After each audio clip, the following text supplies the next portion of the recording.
it is so important to build relationships, and I don't mean just with your clients. It is important to build relationships with your mortgage people and your vendors, all your vendors. It's so good to have a good plumber and a good electrician, and it's so good to have friends that are agents. Mm-hmm. 5 of my tightest friend group are all realtors with 3 different brokerages, and that doesn't matter. And then you always want to do what's right. I said that. And don't do anything because of the money. Yes, we do this to get paid. But if you make a mistake or you think it's not right for your client, always do what's right, even if it means you're not getting a check. Okay, well, I am super excited about today's interview with 2 of my favorite people, longtime standing KWLG folks. Well, KW in general, I guess, would be the better. And then, but yes, we are very excited to have Stephanie Kelemen and Emily Gregory today. Thank you all so much for coming on. Thank you for having us. I'm excited to talk through the journey, and we'll probably start a little bit. I've been doing these case studies, and it's been so great to be able to hear just kind of even pre-starting and then journey. And so since we have both of you, Steph, since you've been licensed longer and kind of been doing it a little bit, and then Emily came into the picture, which I know you're very happy about. Yes. Now I'm like, who is contract actually? Who is Stephanie without Emily at this point? It's nobody. Yeah. Just but okay, Steph, so let's start with you. Let's just start with just tell a little bit about yourself and your business background. What was, when did you get started, and let's talk about that for a brief minute. Great. Yeah, and I know you've been interviewing some people, and our story may be a little different, your and my story. So I actually was a loan officer and a mortgage loan officer, and I obtained my real estate license in October of 2003. Hard to believe it's been 22 years. I quit my mortgage job and became full-time in April of 2004. And so I was with a couple of small brokerages until 2009. I joined Keller Williams. And you and I were friends. And so I invited you to my current KW brokerage, my brokerage then, and invited you to a class to hear Linda McKissick speak, and just really trying to help you grow your business. And you decided that KW was a good fit for you. I know, isn't that wild? You are the only person I'll be able to do a case study with that I can say you are the reason I'm at Keller Williams. I love it, yeah. And my intention wasn't really, it was just we were friends and we used to talk every morning at like 10 o'clock. And I just thought, man, this would really help Dana as my friend. And it ended up being a really good thing, right? So yeah, I didn't have any hesitation with just inviting you because I believed in what I was learning. Yeah, totally.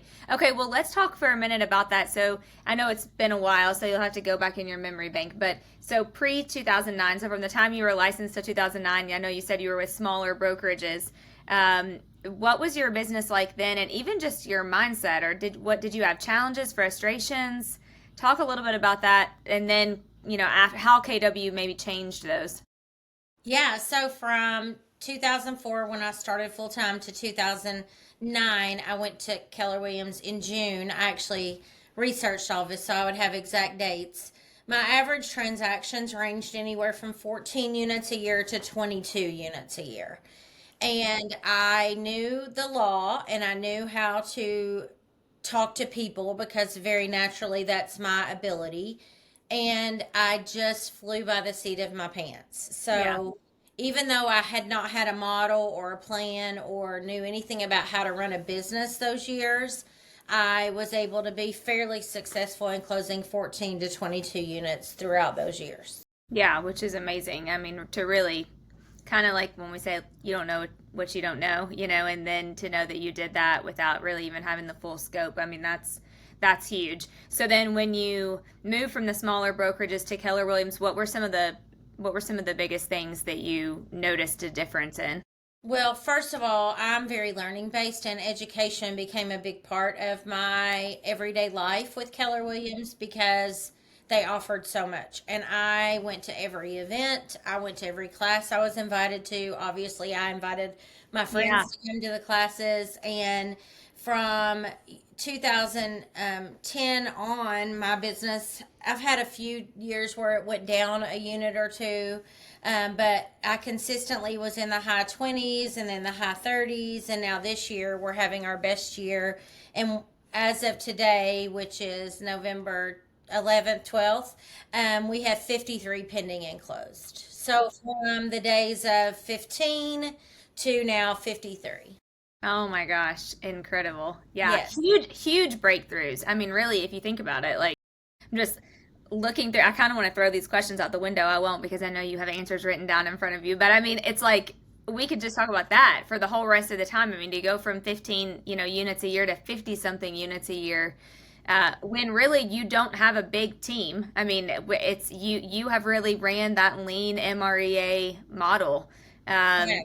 and followed it, and it's worked. I have my profit margins run right at 60%, and I'm very proud of that. Amazing. I joke that I told my coach that I want to be on stage for having one of the higher profit margins in KW.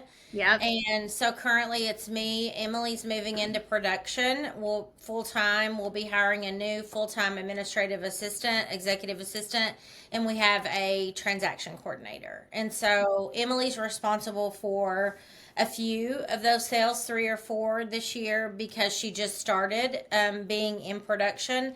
And so I do run a very lean business in terms of my profit. Yeah. Okay, let's go to Emily. And Emily, give us a little background on you and how you got into it.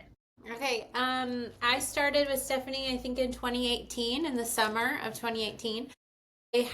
My background is I went to cosmetology school and I did hair, so absolutely nothing real estate related. And then I was a stay-at-home mom. Stephanie and I, But people related, very people yes, related. absolutely, like a therapist, Yeah. basically. Which is equally basically what a realtor is Basically, today. a therapist now. Yeah. But only for like 1 hour every Yeah. 6 weeks. But yeah. Yeah, so I did hair for a while and then I stayed at home with my kids. And then I knew Stephanie socially and she needed an admin and I was like, I'm not qualified, but I know I can do it. And she was like, okay. And obviously it turned out for the best. I got licensed. So I started with her in 2018. I got licensed in 2021, just to help out in different areas that I could help out in, like showings and stuff. Yeah. And then now I'm transitioning over, which Yeah. is a whole nother ball game, basically, on figuring out what I actually do and what to pass off. That's a new task. Yeah. Yeah, because a lot of times we just go through and do what we do, but then when you have to actually document it to pass the baton to someone else, you're like, holy cow, you don't even realize everything that you do, probably. Right. Well, and let's be honest, she has for the last 7.5 years done everything for Everything. me, except meet with the clients and sell the houses. And I do maintain the relationships with our clients because our business is very relationship based. Yep. And so I go really deep with those relationships. She does help, of course, with client events, but I am the one texting those people and making sure that we're in touch with them on a very personal level throughout the year. Yeah. Well, this also was not a question, but I'm just thinking through, which is kind of how these have gone. I talk to a lot of realtors who are stuck at like that 15 to 20 to 25 unit, yet they aren't willing to leverage. They aren't willing to bring someone in. And Stephanie, what you just said was, well, Emily pretty much does everything besides the actual talking to the people, and you do sometimes, Emily. But Stephanie, can you talk just for a second about how did you know when you needed to bring her in, and was it scary? I'm sure it was. And just touch on that for a second, because I just had a Zoom with an agent this week and he consistently has done 10 million 3 years in a row. And I'm like, yes, because it's you. It is time to add someone. You have got to get leverage if you want to scale. Yeah, so I also want to add that in 2017, I hired a coach. So that Yeah. does play a big part of this. But in 20 13, 14, 15, and 16, I sold 26, 27, and 28 units. Wow. And Yep. for me, because of the level of service I offer, 28 was as much as I was willing to do without a person.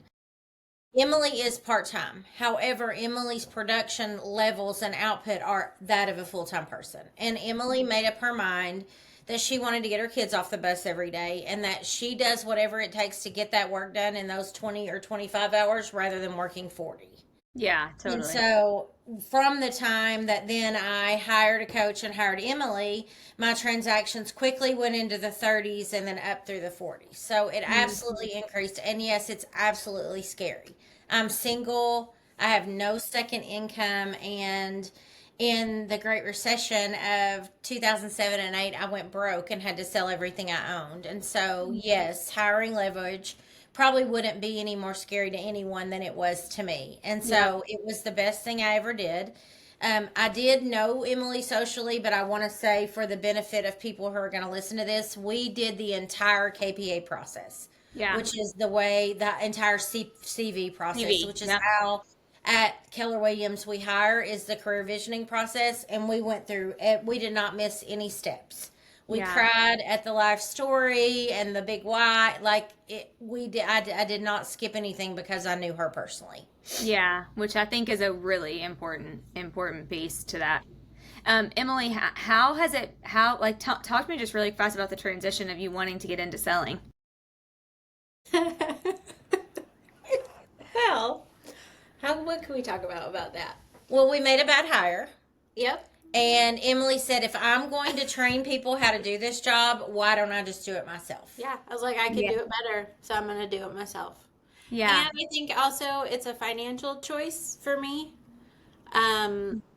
Just I wanted to make that financial decision, and I think it's just the right move for our team. I really do. Yeah. Yeah. So you'll be replacing you, and then you'll move into selling. So then, Steph, will you do only listings at that point? I'll do a bigger percentage of listings. My business this year was about 60-40. Yeah. And next year it'll be more like 70-30. 70-30. I do have some buyers I'll keep. I've had some investors that I've worked with my entire career. I knew them Right. before I became a realtor, and they know Emily and love her, and I still will work those people. Sometimes they're a little more intensive, and but I feel very comfortable passing any of our people to Emily, to that baton to handle for the buyers. So, Yeah. Absolutely. but yes, I will still work some buyers for a period of time. Yeah. Okay. Love it. Nice. You guys, I'm just so proud of how much you all have already accomplished. It's so, and truly to have your best year ever. I mean, in somebody may be listening to this 10 years from now. So we are at the tail end of 2025. And some would say this is the hardest year we've had in the last 7 years, maybe It even. is hard. Yeah. It's an uphill battle through mud, I like to say, every day. And we nurture those relationships, and we've gotten a ton of referrals. In that number is also outgoing and incoming referrals from other agents. And so we have several strong sources, and it has not been easy. It's been one of the hardest markets we've ever been in, but I have always been taught that if you can take market share in a down market, when it comes back up, you'll really have market share. And that was my intention, is to do Yeah. just that. Yeah. So I good. also think we have worked harder this year than we've Ever worked. Mhm. Like we didn't Imagine that. You work hard and you see the fruits from it. Yeah, I mean, we have worked incredibly hard. Yes. but you all, some people don't like Emily. That's such a good point because so many agents, not to sound negative, but I think in our industry, it's like they watch, HGTV and they think that they can get licensed and make $100,000 and it's cake, and it's not. I mean, I don't think people understand. You really have to put in the work. I mean, it's a lot of work. Now there's a lot of benefits and a lot of flexibility, but it's work. Right. Well, I just had this conversation with a new agent the other day, and I said, "You see what I'm doing, but I've done it for 22 years. Exactly. I've put in the time.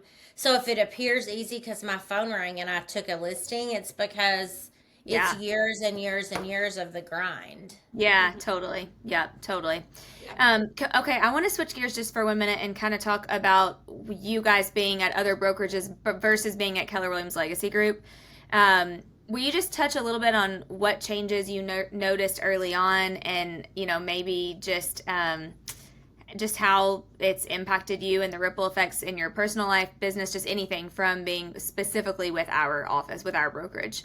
Yeah, so we joined Keller Williams Legacy in July of 2020, and we immediately, or I immediately noticed the vibe and culture were very different. And I noticed, because I mentioned I'm very learning based, that the education being offered was at a much higher level than it had been at previous brokerages. And then I noticed that as a leader, you were more involved and invested in, I'll say, my success, because you were more invested in me growing in the areas I needed to grow in than any other leaders I'd had in the past. Mm, yeah. Thank you. Yeah, I good. think the culture too at Legacy is a very sharing culture. I think would be a Mm-hmm. good way to say it. Like the people that are in there are the top in the Yeah. whole board, and you could call any of them and say, "What do I do about this?" And they're going Hmm. to answer your phone call. So I think Yeah. that's a very important quality to have in your coworkers. And we Yeah. do call them, and sometimes they call us, right? So, Yeah. I bounce things off my friends Robin and Jenny, and sometimes Robin and Jenny need my opinion. And it's nice to have people who think at a high level that you can mastermind with. It's Yeah. super important. Yeah, totally. Where I've always said I just want us to create a culture of collaboration, not competition, because sometimes you can feel so like in competition with the other agents in your Oh, brokerage, and sure. truly, I just we don't really have that. I mean, I just feel like we just really have never had that. I mean, of course, everybody is competitive. I mean, if you're in the industry, you're a little bit competitive, but it's more of like let's just collaborate and help and support each other.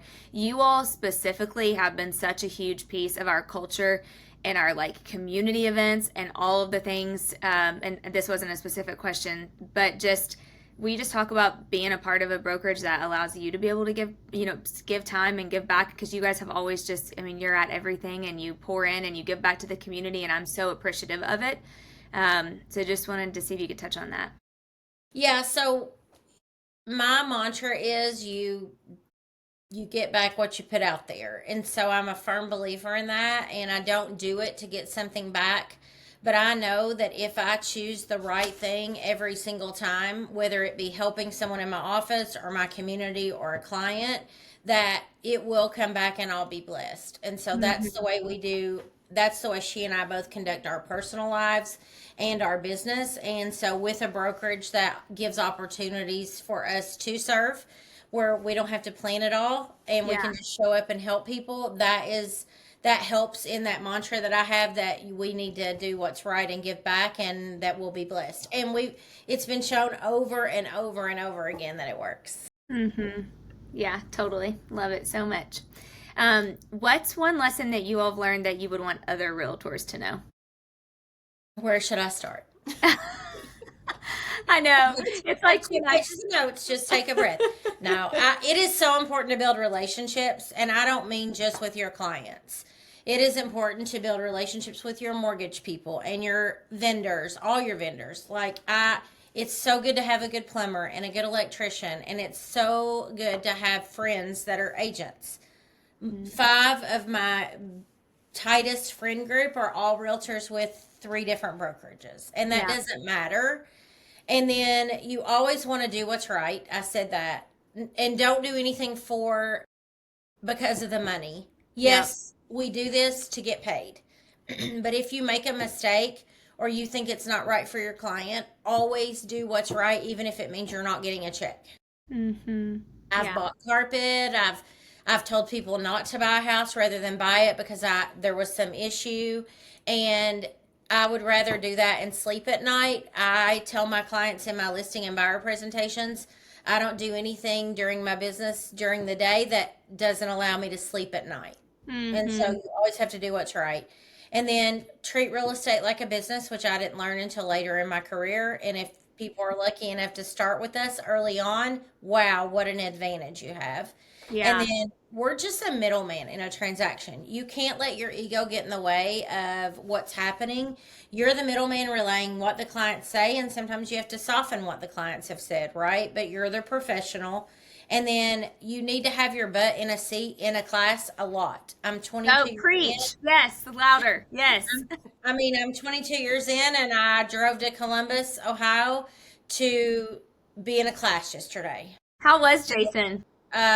Amazing, Yeah. amazing. And we had a lot of guests there, and they were all texting, like, oh my gosh, this is so good. This is so good. Yeah, I mean, it was crazy, and so just a great environment, right? And then the last thing I'll say that I've learned is you're the sum of the five people you surround yourself with, and at our brokerage, I feel comfortable. I'm surrounded by good leadership and up the chain because I know that the relationships I built with Linda McKissick and with you and other people that you're in my corner and I can lean on you. And so it is so important that if you don't have people at your brokerage or friends in the industry, that you get them. Yeah, Right so friend. good. Yeah. Yeah, so good. So good. Emily, did you have anything on that one? I would say from a admin standpoint, I Yeah. guess, is the technology that we have in Yeah. our office through command. I mean, we have it and use it. And Yeah. so many people don't utilize it. They And they don't. waste a lot of money on other Yeah, stuff.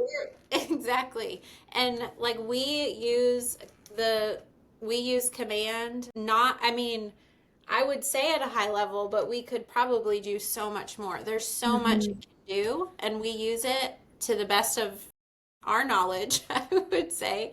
And it really helps with your business and just staying in contact with your people and automatic emails that they get, and Yeah. they just it's really useful. Hmm. People always say, "What CRM should I use?" And I'm like, "The one you're going to use, number one, but number two, I mean, we have a great one, and it's you pay for it. I mean, already compared to And hundreds you or pay a thousands, very minimal amount, like minimal. 2 cups of coffee a month minimum Yes, amount. yeah, And yes, that's one of the many reasons that we operate on such a high profit margin. Hmm. yeah, totally. Because you aren't spending a huge amount of money. No. People spend $1,500 a month on CRMs Right. that don't own their own Well, data. I don't know when Command came out. When did it come out? But it was after I started with her. Yeah, But it that I think was a game changer in our yeah, business because we just decided immediately we're going to really utilize Hmm. this. yeah. It is so helpful. Even you can set reminders of remind Hmm. me to do certain, like it really is helpful. Yeah, totally. Is there anything that you used to believe that you no longer believe? Maybe like any sort of a breakthrough or a turning point?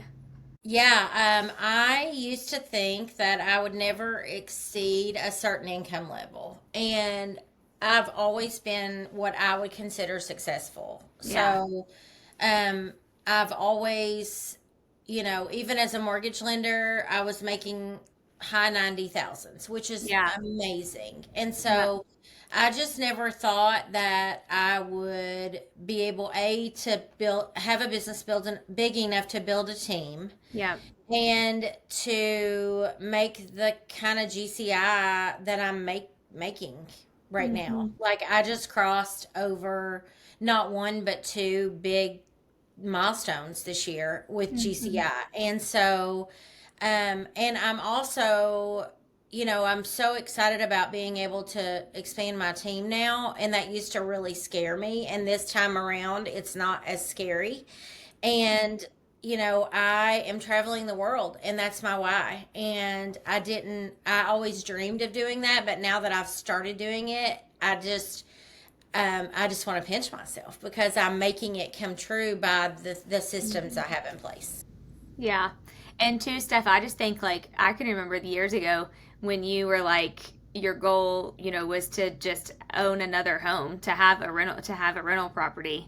And you talked about that for several years, a couple of years, if not, I don't remember how long.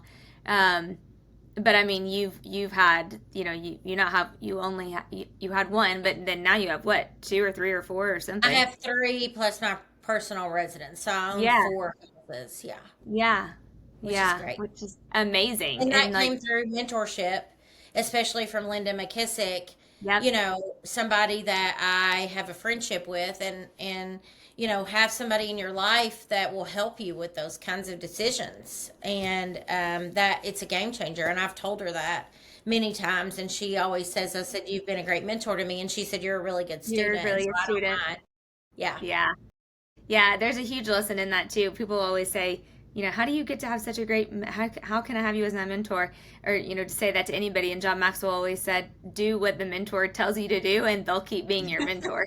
The minute Right. that stop doing what they tell you to do, then they're like, well, why would I want to spend my time mentoring you anymore? You're not Right. doing what we're talking about. So Right. I'm yeah, being grateful. Like, she knows yeah, I'm so grateful for her. yes, totally. Yeah, yeah, absolutely. Yeah. Um, anything else on that, Emily? Did you have anything or anything biggest growth changes that you all have experienced? You have a ton. I do. Yes. She's like, I don't go for know. it. I mean, okay. So Emily came to me and said, "I am not qualified for this job." And now I would put her up against anybody's admin in the whole Would company. too. I Yeah. don't Okay. care what their GCI is. She can outpace them. Yep. Thank you. I did. Dylan introduced me to somebody at a class last week, and he said she is one of the top admins in our region. I was like, "What?" It's just funny because I'm like, that is not how I would describe myself. But thank you. Yes. I just had a flashback to when you didn't know Diana Kokoska. We were just having the best conversation. I was like, who is that sweet woman? That will go down as like one of my all-time favorite memories. Poor That just Diana. She knew her name but didn't know what she looked like. So I need flashcards I know. for events. I'm like, who are you? Are you important? so funny. And That then was she's the gone best. from being a stay-at-home mom to one of the top admins in the company. I don't care what anyone says. And now she's going to start a sales business with me. So Yeah, tons of Okay. growth. Yes, and didn't know what an earnest money check is, and now trains other people's admins. Yeah. So tons But of Emily, do you feel like personal growth? Like, do you look at yourself now compared to 2018 and you're like, wow, I've grown a lot? Yeah, absolutely. I just think I've changed. I've become more assertive, I think would be the right word Confident? to use. More confident, more assertive. Absolutely, I have. Yeah. And just because right from the start, I was just faking it. People would say, "Where's the escrow check?" And I'd be like, "I'll figure it out." Because Yeah. I didn't know what that was. I had heard the term earnest money, but not the term escrow check. Like there's a lot of phrases that everybody says different that nobody tells you what they mean. Yeah. So And I true. had to figure it out, and so I was just faking it right from the start. And I've just been faking it. I'm really not. I've been faking it for 7 years. It's the best when I say, "Oh, Emily can do that," and she's like, "I appreciate your confidence that I can do everything, but I don't know No idea. I don't know how Yeah, to do that. but she figures it out."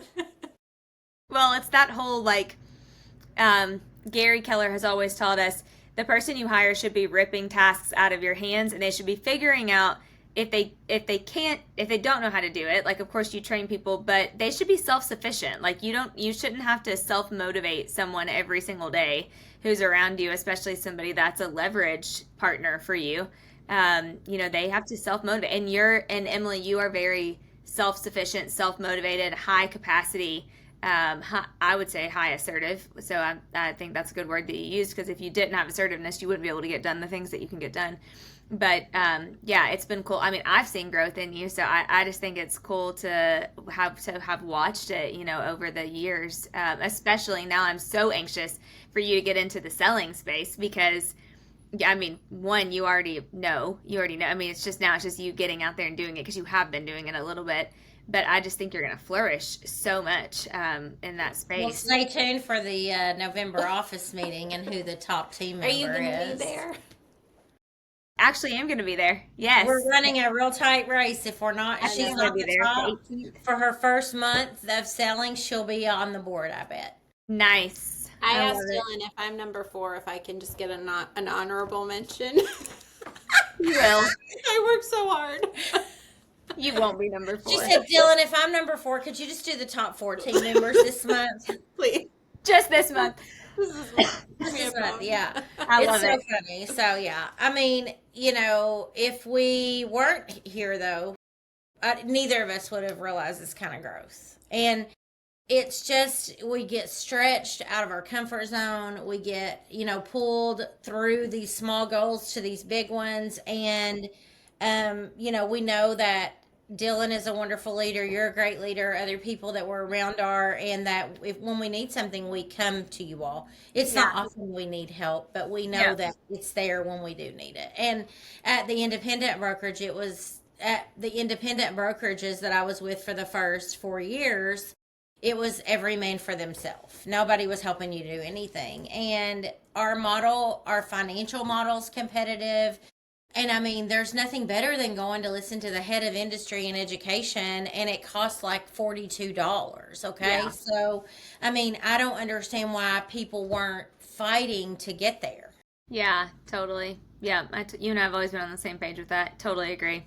Yeah. Well, you kind of just touched on this, but just 2 or 3 more quick questions. So, if another realtor was considering making a change but wasn't sure, what advice would you give them? I would say that if you aren't growing tremendously leaps and bounds every single year, then you need a change. And if the education you're getting isn't making your brain hurt because it's so far out of what you know and do, then you need a change. And if simply you feel like your office is not got a good vibe, I mean, our office is our second family, basically. So those are the 3 big things is, if you're not growing and your education's not good and your office doesn't feel like your family, then those are the big 3 reasons. Then the money probably is last, which everybody thinks, oh, everybody switches for money. That would be the last reason, I would say. Yeah, and actually funny you say that stuff because statistics show right now that money is not the number one reason anymore. I mean, it's education, community, marketing, collaboration, technology. It's actually not money, where in the past it has been. And I think for people maybe who that is their first thing, it makes me just want to challenge them, because there's so many other things the money will come. Mm-hmm. Yeah. So where do you guys see your business going next year? What can we expect next year? We've done some goal setting. We'll be attending business planning because again, we have our butts in the seat when there's a class. So and it's going to be good because I added a bunch of new stuff this year. I'm pumped yes, about it. I'm so excited. But we started planning early with my coach. Yep. And our goals are big, and we're gonna blow through them next year. Emily's gonna help 24 people buy houses, and I'm going to help 65 people sell and buy houses. And we'll continue with a transaction coordinator, and we'll have a full-time admin. And I hope by the end of next year, Emily's considering hiring a showing assistant. Oh yeah, So love that's it. where we're headed. So 79 total units.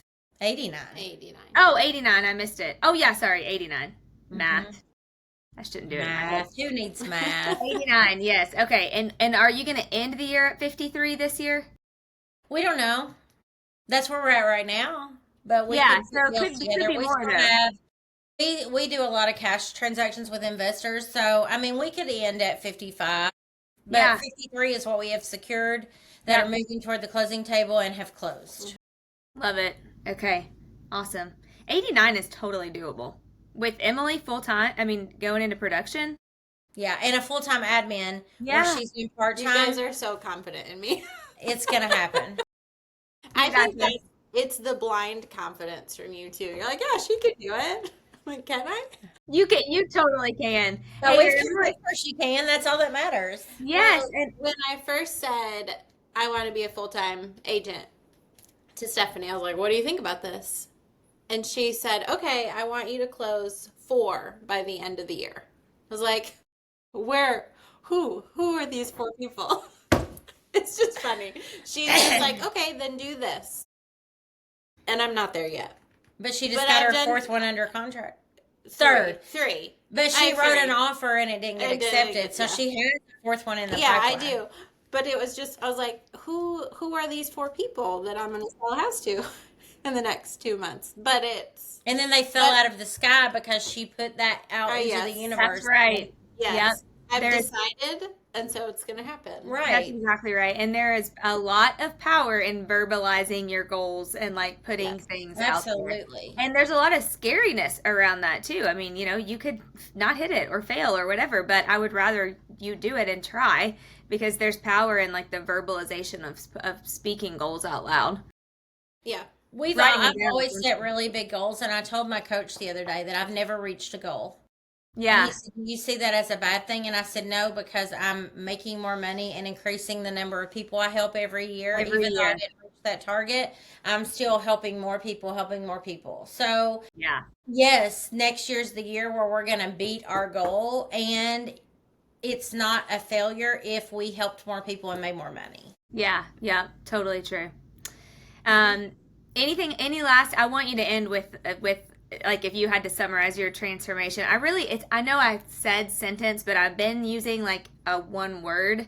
So I don't know, you can share a sentence or you can share a word, but just anything else you want to add about your journey just to wrap up. And then if you could just summarize like your whole transformation, each of you, both of you, what would that sentence or word be? Okay, Emily, you go first. Okay, I feel. Am I summarizing you or No, you're I'm summarizing yourself. myself? You worry Oh about my yourself, as gosh. that little girl on the TikTok says, or the meme. Her dad said, "Do you need help buckling your seatbelt?" And she said, "No, you worry about yourself." Yeah.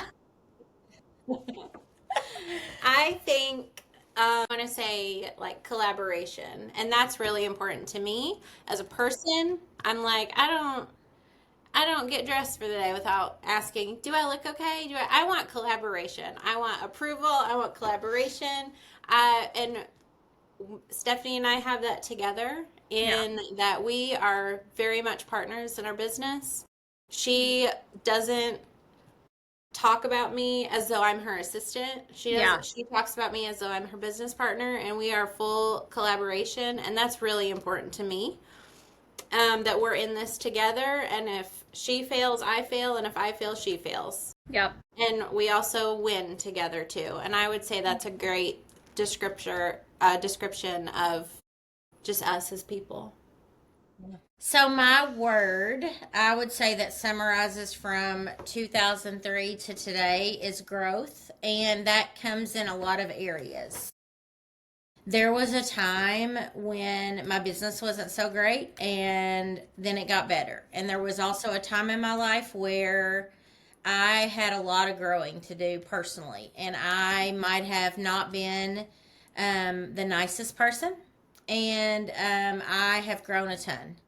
And I've matured. I have a higher level of emotional intelligence, and I just think growth in every area of my life. Growth financially, growth in my business, growth in as me as a human being, growth in my net worth, growth in my assets. There's just growth in all areas of my life. Your faith. Yes, absolutely. My faith, the whole wheel, the whole 7 wheel. things that we talk about. And if you don't know what that is, you can ask Dana or I after you listen to this podcast. But other than a key relationship, a partner, everything has grown exponentially. Yeah. But in those relationships, my friendships have grown. And so I can't even say my relationships haven't grown. It's just that key partner. Yeah. I think that wheel is romance. So we should put that out there. So Say it out loud. So yesterday, I told my friend Linda that she needed to be a better wing woman. yeah. And she thought that was really funny. And I said, "I'm not joking." That was after I gave her a gift, so I felt like I could say that. And I said, Totally. "You've got to do better. You've got to do a better job."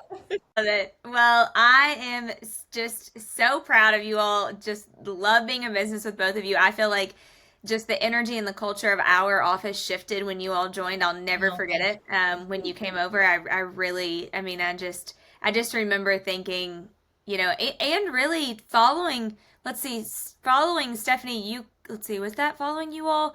Where Nikki and Diana, Mm-hmm. who I just did another case study interview with last week. I think we did theirs last week. And there's just been it's just been good energy, coming in, We and love it.